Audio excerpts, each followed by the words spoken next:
ধুবুৰীত পিৰামল ফাউণ্ডেশ্যনৰ স্বাস্থ্য সজাগতামূলক প্ৰশিক্ষণ কৰ্মশালা।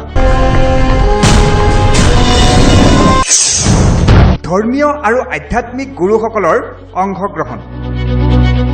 ধুবুৰী পিৰামল ফাউণ্ডেশ্যনে সোমবাৰে মাতৃ তথা শিশুসকলৰ উন্নয়ন আৰু স্বাস্থ্যৰ বাবে ধৰ্মীয় আৰু আধ্যাত্মিক গুৰুসকলৰ এদিনীয়া এটি প্ৰশিক্ষণ কৰ্মশালা আয়োজন কৰে।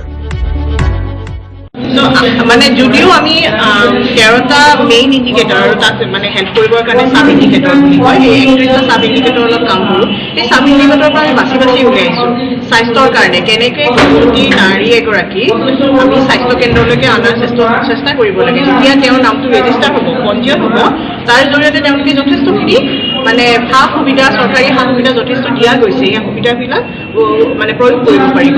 চিকিৎসালয়লৈকে আহি তেওঁলোকে ডেলিভাৰী প্ৰসৱ কৰক। যেতিয়া ঘৰৰ ইয়াতে মানে ধুবুৰী ডিষ্ট্ৰিক্টত 142টা হোম ডেলিভাৰী পকেট আছে, 82% ইয়াতে হোম ডেলিভাৰী হয়। গতিকে সেইবোৰ যাতে, কাৰণ হোম ডেলিভাৰী হ'লে কি হ'ব, লগা সময়ত যিটো স্বাস্থ্য বিশেষজ্ঞৰ পৰা যিটো সহায় সুবিধা পাব লাগে সেইখিনিও নাপাব। গতিকে তেওঁলোকে কেনেকৈ মানে স্বাস্থ্য কেন্দ্ৰলৈকে আহে আৰু তেওঁলোকে প্ৰসৱ কৰায়। ধৰ্মীয় আৰু আধ্যাত্মিক গুৰুসকলৰ সৈতে ধুবুৰী টাউন হোটেলৰ কনফাৰেন্স হলত ৰাতিপুৱা 9 বজাৰ পৰা এই কৰ্মশালা আয়োজন কৰা হয়।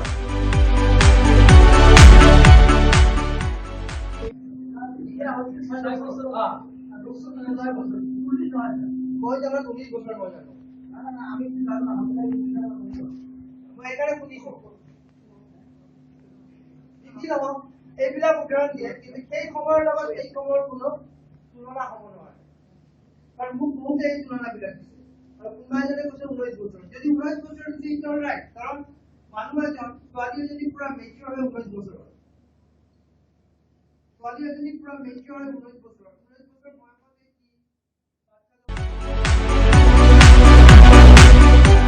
উক্ত কৰ্মশালাত বিশিষ্ট অতিথি হিচাপে জিলা অতিৰিক্ত উপায়ুক্ত নয়নজ্যোতি ভাগৱতী, জিলা যুটীয়া স্বাস্থ্য সেৱা সঞ্চালক ডক্টৰ সৈয়দ মোহাম্মদ ইমদাদুল্লাহ, পিৰামল ফাউণ্ডেশ্যনৰ ৰাজ্যিক যোগাযোগ বিশেষজ্ঞ অনিন্দিতা চৌধুৰীৰ লগতে গোলোকগঞ্জ শিশু উন্নয়ন প্ৰকল্পৰ বিষয়াও উপস্থিত থাকে। গোটেই জিলা প্ৰশাসন তথা পিৰামল আমাৰ যিটো ফাউণ্ডেশ্যন আছে তেওঁলোকৰ সদস্যসকলৰ আমাৰ এইটোৱে উদ্দেশ্য এই কৰ্মশালাখন কথা যে আমাৰ যিবিলাক চৰাঞ্চল আছে তাৰ যিখিনি জনবসতি আছে তেওঁলোকে যাতে আমাৰ যিবিলাক হেল্থ কেয়াৰ ফেচিলিটিজ আছে তাৰ পূৰ্ণ সুবিধা তেওঁলোকে লয়। ধুবুৰীৰ পৰা চিৰাজুল ইছলাম, নিউজ 7 অসম। আপোনাৰ অঞ্চলৰ বাতৰি চাবলৈ আমাৰ ইউটিউব চেনেলটো ছাবস্ক্ৰাইব কৰক আৰু কাষৰ বেল আইকনটো টিপি দিয়ক। আপোনাৰ এটা ছাবস্ক্ৰাইব আমাৰ বাবে আশীৰ্বাদ।